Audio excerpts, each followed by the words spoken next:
So the headline is Law Allows Deadly Force Against Fleeing Suspects from our Chief Justice, Minister of Justice, Delroy Chuck. Acknowledging that his remarks may draw criticism, Minister of Justice and Constitutional Affairs, Delroy Chuck, urged Jamaicans to cooperate with the police, warning that law enforcement officers are legally authorized to use reasonable force, including lethal force, even against a fleeing suspect, if it is the only means of stopping them. And I quote, "As I'm saying, if the person is trying to escape and the only way to apprehend the person is deadly force, it is still reasonable force in the eyes of the law," Chuck asserted. "That is not my law, it is the common law, reaffirmed in many cases over the decades, that if the police think you're a felon and you're escaping, they must use reasonable force to arrest you." In my experience, my limited experience and my estimation, whatever force you're using must match the threat. You understand? So that is where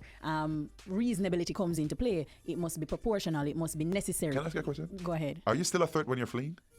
Well, it depends. Oh, it depends. It depends. Okay. Because if it is that the police is trying to apprehend a suspect, right? Or if it is that the police saw the person do a particular thing, you understand, or have a gun in them hand, them sure is a gun, them hear the gunfire, them see the gunfire. It all depends on the particular circumstances, you understand. And so to apprehend somebody like that, you need a certain level of force, as opposed to someone who simply push somebody and is a case of assault, you know, a common law. I don't know. I was under the impression that once you start fleeing, you're no longer like a threat.